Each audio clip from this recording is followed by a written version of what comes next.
পহেলা বৈশাখকে কেন্দ্র করে সংঘর্ষের ঘটনা ঘটেছে। এতে প্রধানমন্ত্রী তারেক রহমান আহত হন। ভাঙচুর ও অগ্নিসংযোগ করা হয় বেশ কয়েকটি মোটরসাইকেলে।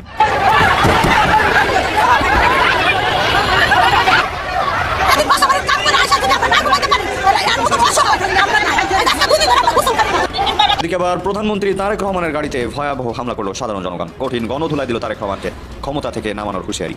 বিএনপি নাকি এক মাসে দেশে সেই জায়গায় পৌঁছানো পৌঁছাই দিছে। চলেন একটু তথ্য সম্পর্কিত জানি না যে আসলে বিএনপির নেতা তারেক রহমান দেশে কোন জায়গায় পৌঁছাই দিছে। পহেলা বৈশাখ উপলক্ষে আপনাদেরকে একটা চমৎকার তথ্য দিয়ে অনেকে জেনে গেছেন, যারা জানেন না, যারা অনেক ব্যস্ত ছিলেন, আমাকে যারা দেখেন তাদেরকে তো আমার দায়িত্ব এটা। শহীদ প্রেসিডেন্ট জিয়াউর রহমান কিন্তু আওয়ামী লীগকে ডিস্টার্ব করে নাই। এরকম একটা পরিস্থিতি হবে যে ক্লিন ইমেজের দাগ দিয়ে হোক না কেন সে করবে, সরকার ডিস্টার্ব করবে না, তাহলে তো দাঁড়ায় যাবে। কারণ তাদের তো সমর্থক আছে। ক্লিন ইমেজ বলতে ধরেন যারা চুরি করে নাই, যারা কোনো দোষ করে নাই। আসসালামু আলাইকুম সম্মানিত দর্শক, দেখতেই পারলেন যে খুবই গুরুত্বপূর্ণ একটা ভিডিও নিয়ে আজকে হাজির হয়েছি। এইখানে এবার আওয়ামী লীগকে কিভাবে ধীরে ধীরে নিয়ে আসা যাবে বা আওয়ামী লীগ তার নিজস্ব গতিতে কিভাবে ধীরে ধীরে আসবে সেই বিষয় নিয়ে গুরুত্বপূর্ণ কিছু কথা বলা হয়েছে। এবং বর্তমানে বিএনপির প্রধানমন্ত্রী তারেক রহমান তার উপর কিন্তু হামলা করা হয়েছে। আজকে কোথায় কিভাবে তার উপর হামলা করা হলো এবং রিফাইন্ড আওয়ামী লীগ কার হাত ধরে ফিরে আসবে এবং কবে ফিরছে সেই সব নিয়ে কিছু গুরুত্বপূর্ণ ভিডিও ফুটেজ আপনাদের সাথে শেয়ার করতে চাই। আশা করছি ভিডিওটা শুরু থেকে শেষ পর্যন্ত দেখবেন এবং আমাদের চ্যানেলটিতে নতুন হয়ে থাকলে চ্যানেলটি সাবস্ক্রাইব করে রাখবেন। চলে যাই ভিডিওর মূল অংশে। তারেক রহমানের জন্য একটা নতুন বাসভবনের ডিজাইন করা হয়েছে।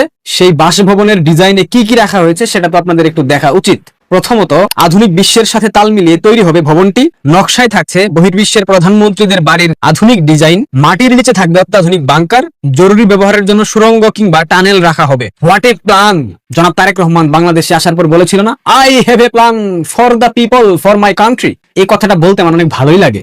এমন প্ল্যান করছিলেন বাংলাদেশে আইসা এখন নতুন বাসভবন বানাবেন, সেখানে টানেল থাকতে হবে, সুড়ঙ্গ পথ থাকতে হবে, বাংকার থাকতে হবে। তার মানে কি বাংলাদেশে যুদ্ধ পরিস্থিতি সৃষ্টি হচ্ছে? তার মানে কি বাংলাদেশে কোনো না কোনো সময় ভারত আক্রমণ করে বসবে, নাকি পাকিস্তান আক্রমণ করবে, নাকি মিয়ানমার আক্রমণ করবে? নয়তোবা বাংলাদেশের মতো ছোট্ট একটা দেশের প্রধানমন্ত্রীকে কেন তার বাসভবনে বাংকার বানাতে হবে? কেন তার বাসভবনে টানেল প্রয়োজন? একটা প্রশ্নের উত্তর দেন। যদি ধরেন ভারতবর্ষ বাংলাদেশে আক্রমণ করে, সেই ক্ষেত্রে বাংলাদেশের প্রধানমন্ত্রী যদি 40 হাত মাটির গর্তেও বাংকার বানায়, তাকে রক্ষা করতে পারবে? যদি ভারতবর্ষ চায় খাম্বাকে মাটির নিচে পুঁতে ফেলবে, সেই খাম্বা কি আদৌ মাটির নিচে থেকে বের হতে পারবে? এটা কি সম্ভব? বলেন তো আমাকে। সম্ভব? এগুলো হচ্ছে রাষ্ট্রের অর্থ অপচয়। রাষ্ট্রের প্রধানের জন্য একটা বাসভবন বানানো হবে অত্যাধুনিক, সেখানে বাংকার থাকবে। সেখানে কি কোনোভাবে যুদ্ধ বিমান রাখার বন্দোবস্ত করা যাবে না? কি বলেন তারেক রহমান সাহেব? সেখানে মিসাইল টিসাইল রাখার বন্দোবস্ত করেন। কাজ নাই তো খৈভাস, এমন হয়েছে। মানে রাষ্ট্রের যেগুলা গুরুত্বপূর্ণ বিষয় এগুলা ঠিকঠাক না করে তার জন্য এখন বাসভবন বানাতে হবে, অতিরিক্ত অর্থ ব্যয় করতে হবে। জ্বালানি নাই, গ্যাস নাই, পেট্রোল, অকটেন, ডিজেল সবকিছুর সংকট। হসপিটালে যেই সংকট দেখতে পাচ্ছি, মানে যেসব বিষয় হসপিটালে যে বিষয়গুলো প্রতিনিয়ত প্রয়োজন রোগীদের ট্রিটমেন্টের জন্য, সেগুলো নাই। শিশুরা মারা যাচ্ছে, এগুলা নিয়ে কোনো চিন্তা ভাবনা নাই। এই বদমাশগুলা রাষ্ট্র পরিচালনা করতেছে, অথচ বাংলাদেশের কোনো কথা বলে না। এদেরকে গালি দিতে মন চায়, কিন্তু গালি দেওয়া তো বন্ধ করে দিয়েছে। গালি দিতে পারি না, গালি দিই না। পহেলা বৈশাখকে কেন্দ্র করে এইবার আমাদের সম্মানিত প্রধানমন্ত্রী ভারতে কোনো প্রকার ইলিশ পাঠায় নাই। সরকারি কোনো ধরনের তথ্য আমি খুঁজে পেলাম না, অনেক খোঁজাখুঁজি করলাম। একটা সংবাদ পেলাম, মৎস্য মন্ত্রী হয়তো বা কিছু একটা, সে বলেছিল ভারতে ইলিশ যাবে কিনা সেটা সিদ্ধান্ত নেবে তারেক রহমান, কিন্তু এর পরবর্তীতে আমি কোনো সংবাদ আর পেলাম না খুঁজে। তার মানে ভারতে ইলিশ এবার রপ্তানি করা হয়নি। যদি ইলিশ রপ্তানি করা না হয়, সেই ক্ষেত্রে ইলিশের দাম পহেলা বৈশাখ উপলক্ষে কেন 7,500 টাকা হয়ে গেল? এই প্রশ্নের উত্তরটা আমি আপনাদের থেকে জানতে চাই। সেক্ষেত্রে ইলিশের মূল্য কেন প্রতি কেজি 7,500 টাকা হলো? এই প্রশ্নের উত্তরটা কে দেবে? জনাব তারেক রহমান। এই উত্তরটা আপনার মৎস্য মন্ত্রীকে দিতে বলেন। বাংলাদেশের মানুষ, আপনারা যারা ইলিশের স্বাধীনতা চান, দুঃখিত, মাছ মাংসের স্বাধীনতা চান, আপনারা এখন কথা বলেন না? এখন জবান বন্ধ হয়ে গেছে। এই জায়গাটায়, ঠিক এই জায়গাটায় বিএনপিকে আমার ভালো লাগে। তারা কোনো বুদ্ধিজীবী, কোনো সুশীল, শিক্ষার্থী, সাধারণ মানুষ কাউকে 2 পয়সার মূল্যায়ন করে না। কে কি বললো তাদের এগুলা গায়ে লাগে না। এক একজনের গন্ডারের চামড়া, কুমিরের চামড়া। বলুক গা, বইলা কি শেষ করতে পারবে? বলুক, বলতে থাক, আমরা আমাদেরটা করে যাবো, আমরা খাবারটা খেয়ে যাবো, ওরা বলতে থাকো। বিএনপি এই জায়গায় সফল। তারা কখনো জনমতকে প্রাধান্য দেয় না, তারা কখনো বাংলাদেশের মানুষের চাওয়া পাওয়াকে মূল্যায়ন করে না। এটা বিএনপির একটা চমৎকার গুণ। কারণ বাংলাদেশের মতো অসভ্য বর্বর এই লোভী জাতিকে শাসন করার জন্য BNP perfect. I think BNP perfect, কারণ বিএনপিকে কেউ প্রশ্ন করতে পারে না ইলিশের দাম 7,500 টাকা। এখন যে তারেক রহমানের নতুন বাসভবন বানানোকে কেন্দ্র করে রাষ্ট্রের অতিরিক্ত অর্থ ব্যয় হচ্ছে, এখন আর কেউ কথা বলে। শহীদ প্রেসিডেন্ট জিয়াউর রহমান কিন্তু আওয়ামী লীগকে ডিস্টার্ব করে নাই। এরকম একটা পরিস্থিতি হবে যে ক্লিন ইমেজের দাগ দিয়ে হোক না কেন সে করবে, সরকার ডিস্টার্ব করবে না, তাহলে তো দাঁড়ায় যাবে। কারণ তাদের তো সমর্থক আছে। ক্লিন ইমেজ বলতে ধরেন যারা চুরি করে নাই, যারা কোনো দোষ করে নাই, নির্দোষ ব্যক্তি, আওয়ামী লীগের নির্দোষ ব্যক্তি, সোজা কথা আছে না, তাদের কোটি কোটি সমর্থক আছে না দেশে। গ্রাম অঞ্চলের সমর্থক তো একটাও নড়ে নাই, আমি তো টের পাই, সব সমর্থক তো রয়ে গেছে। তাদের ভিতর থেকে এখন আওয়ামী লীগ তো তাদের বিবেচনায়, তাদের যে সদস্যরা, সাধারণ সদস্যরা আছে, তারা তো মনে করে তারা নির্যাতিত। এখন তো তাদের যে কোনো ক্লিন ইমেজের একজন মোটামুটি ভাবে চেনা যায় এমন লোক সামনে দিলে তার সাথেই কাতারবদ্ধ হবে। সুতরাং ডিস্টার্ব যদি সরকার না করে তাহলে হইতে পারে। সুতরাং কোনটা কোন দিকে মোড় নেয় পরিস্থিতি, এটা কিন্তু এখনো বোঝার সময় আসে নাই। আমার মনে হয় ক্লিন ইমেজের একটা আওয়ামী লীগ অর্গানাইজ হবে এবং এটা দাঁড়াবে। এবং আমার মনে হয় শহীদ প্রেসিডেন্ট জিয়া রহমানের মতো ওই সময় যে আওয়ামী লীগ অর্গানাইজ হলো, ওইভাবে অর্গানাইজ হলেও হতে পারে।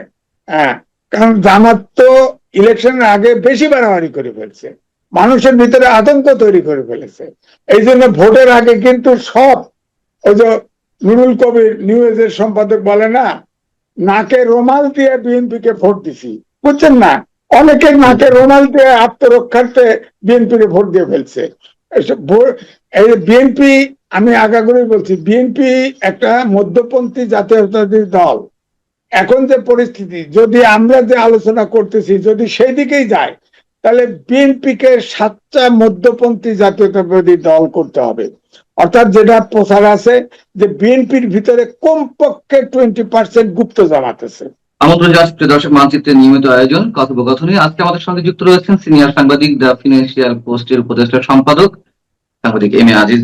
সাংবাদিক এম এ আজিজ, আপনাকে স্বাগত জানাচ্ছি আমাদের অনুষ্ঠানে এবং আপনাকে নতুন বছরের শুভেচ্ছা। ধন্যবাদ, আপনাকে পয়লা বৈশাখ শুভেচ্ছা।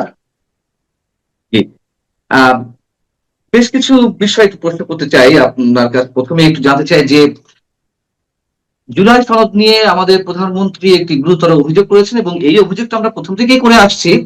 এখন মুখ্য সময়ে তিনি আবার তুললেন, যেহেতু জুলাই সনদ বাস্তবায়ন করা হচ্ছে না, এনসিপি জামাতের পক্ষ থেকে অনেক অভিযোগ, কিন্তু প্রধানমন্ত্রী প্রশ্ন তুলেছেন এই জুলাই সনদ তো যারা দাবি করছে অনেক কিছু বিষয়ে তারা নিজেরাই স্বাক্ষর করেনি নির্বাচনের আগ পর্যন্ত। এনসিপি নির্বাচন পর গিয়ে তাড়াহুড়া করে স্বাক্ষর করে এলো, জুলাই সনদে আগে থেকে স্বাক্ষর করেনি। মানে বিষয়টা কি এমন ছিল যে জামাত এনসিপি তারা যদি ক্ষমতা আসতে পারে, পরবর্তীতে এসে তারা সবকিছু উলটপালট করে দেবে, জুলাই সনদ তারা নিজেরাও লঙ্ঘন করতে পারতো?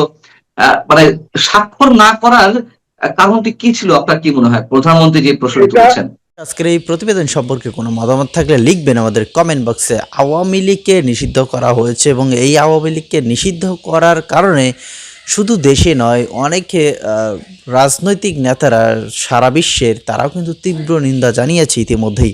এবং আমরা এটাও দেখতে পেরেছি জনগণ কিন্তু এটা কোনোভাবেই চায় না যে আওয়ামী লীগকে ছাড়া বাংলাদেশে কোনো ধরনের নির্বাচন হোক, কোনো ধরনের রাজনীতি হোক, কারণ ওটাও একটা দল।